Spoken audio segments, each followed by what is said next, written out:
نوجه رساله دوك صحاب طوا كيقولوا لي غادي نسحبوا الاشتراك ديالنا لانك كتهضري على الفتنه والاسترزاق. بغيت نقول لك سير دخل سوق راسك وسير دخل سوق مخك، وداك الاشتراك ديالك لغيه. وانا ما محتاجاش الاسترزاق، لان الحمد لله قريت في بلادي وتعلمت في بلادي وخدمت في بلادي، مستوره بالرزق ديالي الحمد لله. ما محتاجاش لديك كبيسو ديالكم، وما محتاجاش لداك اشتراك ولا ابوني ديال. داخله هنا من اجل هدف، واللي هو الدفاع على بلادي ومقدساتي وتراثي هويتي، وفضح الاكاذيب اللي تقذف المحصنات ديال المغرب، وفضح يعني المرتزقه اللي كيهضروا في مواضيع اللي ما لهم بها حتى شي علاقه. حنا بعدا لا هضرنا في التاريخ، راه حنا تخصص التاريخ، تخصص ديال التاريخ والجغرافيا وقرينا عليها سنوات، عاد كنجيو كنتكلموا وهادشي عليها. علاش حنا دخلنا راسنا في هاد لي ريزو سوسيو باش نوعيو المغاربه اللي مازال مقلوبه عليهم القفه وهازين شعار خوا يعرفوا حدا من مجاورين مع واحد النظام عسكري حاقد ما رحمش الشعب ديالو في العشريه السوداء، كيذبحوهم كيدجاج الابيض. بغيتي يرحمك انت، خصك تعرف بان العشريه السوداء ما هي الا صوره للمسيره السوداء اللي قامت بها النظام العسكري ضد المغاربه اللي ساعدوهم في نيل الاستقلال، واللي دخل لهم الصناعه ودخل لهم النو التاويل. 350 الف مغربي تم طردوا يوم عيد الاضحى. الله يرحمك الحسن الثاني، انت اللي شافيتي من صدمه، انت اللي داويتي وقريتي وعالجتي وسكنتي. يجي واحد يقول لك خوا الله ينعل اللي ما يحشم، ودير ديزابوني ما محتاجاش ليك. إنما تصردوا لي بني، أنا الأمنية ديالي يعطيوني بني ندفن. أنا راضية رضيت بحكم الله الحمد لله اللهم لك الحمد.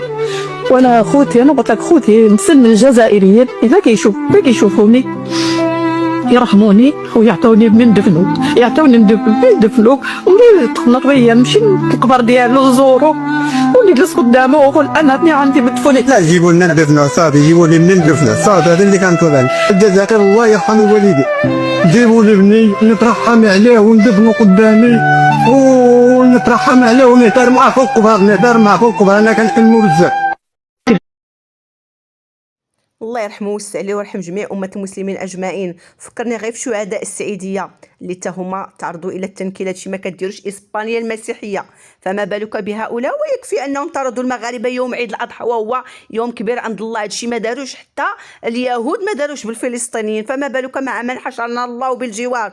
نزيدك من الشعر بيتا، أجي سمع الجزائر اش كيقول. وفي الأخير غادي نخليك دائما تعرف بأن الريافة هما أكثر تضررا من الجزائريين. ودابا قال لك جمهورية الريح. أنا ابن الغرب الجزائري وأذكر وكم أندم على نفسي وأخجل، رغم أن رفع عني القلم لأني لم أكن بالغا ذلك الوقت، يعني ربما كنت صغير وكذا. عندما فتحنا أعيننا وبيوم العيد الفطر عيد الأضحى، وأنا أسكن هنا في الغرب الجزائري في ولاية بين تلمسان وبالعباس، إخواننا الذين درسوا معنا ولعبنا معهم والصيبة قضيناه مع بعض، تشوف يعني قرار أهوج.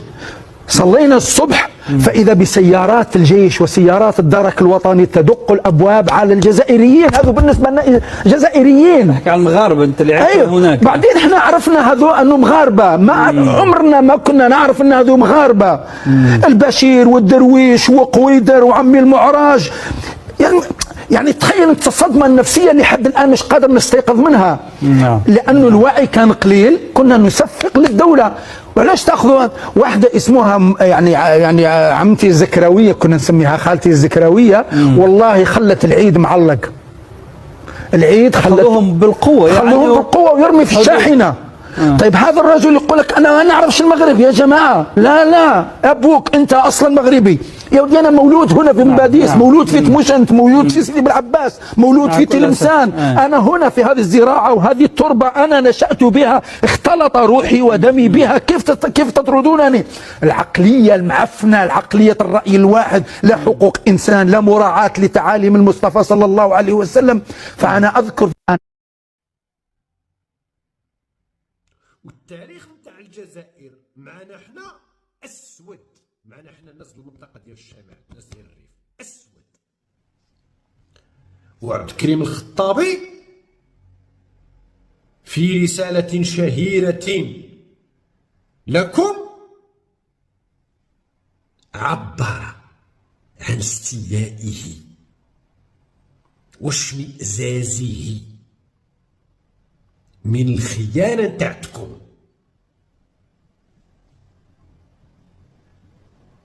والهجوم ديالكم مع المستعمر الفرنسي على ريافة هنا في الشمال، وزيد لها الخيانة والتورط نتاع الحفيد ديال الأمير عبد القادر هنا في الريف، وزيد لها 75 والطرد نتاع المغاربة اللي واحد الجزء كبير منهم، أكبر جزء تقريبا 80 ولا 90% ديال الريافة، طردوهم يوم عيد الأضحى 75 من طرف البخرو. نوض عليك من الحل انا. ايوا شي وانا كومونسا ما كنشات. كيفاش ما كتسبش فيه؟ ايوا هضر كمل الهضره اللي قلتي كتقول كمل.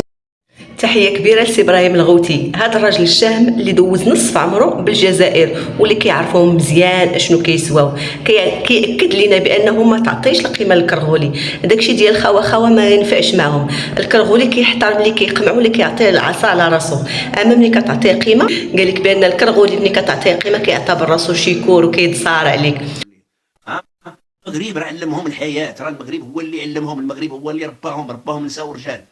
كيسبوا فيك وكيعايروا فيك لانهم نقلوا منك كل شيء، وانت كتكبر به البعره وكتطلعوا في التيك توك تبغي تفاوض معاه تحاول تقنعه، سير قنع خالتك وقنع عمتك وقنع، سير ريح الله تسير، سير ما تقنع فيه، سير قنع المغاربه اللي هنا، قنع الخونه اللي هنا، قنع الظلاميين اللي هنا، قنع الميئسين المهبطين ديال هنا. اما هذاك انا كنت غنفوت شنو غيدير لي انا الجزائري غنقنعو؟ شنو غيدير لي؟ يلا نديروا لا لوجيك، انا جو في كونفيك ان الجيريان ولا لو صاغا ماروكان، يقول لي صاغا ماروكان ولا كذا، شنو ولا ما يقوليش حقا سبتهم ليليا ما بعناهاش بيكالا، سبتهم ليليا كذا لوروب. علاش انا نحاول علاش نديسكوتي معاه؟ بوركوا بون ديسكوتي افيك ان الجيريان؟ ان الجيريان نو فو ريان يا صاحبي، راه غير المغربيين اللي كيعبروا، راه ما كاينش في العالم اللي كيعبروا يا صاحبي، ils sont pas connus، برا ما كيحشموش منهم كيقولوا لهم جو فو كوني با، كيدوروا بعلامهم كيقولوا لهم فو كوني با، ديزولي اي دونت نو، كيعرفوهمش يا صاحبي، نتوما اللي كتطلعوا لهم الشان، انتوما. المهم نرجعوهم بور لي رابولي. انا كنقول لك شوف، انا كنقول غير الصراحه، جو مون فيش نسينيالا ولا يقول لك عنصريه ولا يقول لي انا داير ديجا ديما سينيالي ديما نهضروش عليها. بالنسبه اللي كيقول لك Marocain, il fait 11 SMIC algériens.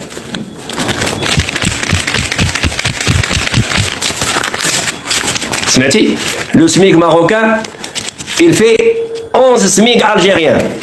انا نزيدك مفاجأة أخرى، هذه 300 درهم، هذه 300 درهم 300 درهم، سيتادير 30 مرة، هذه 30,000 فرنك، 30,000 فرنك. هذا تعويض عائلي ديال مغربي طفل، وهذا تعويض عائلي ديال جزائري. الطفل الجزائري عنده 10 دراهم التعويض العائلي، 10 دراهم 1 اورو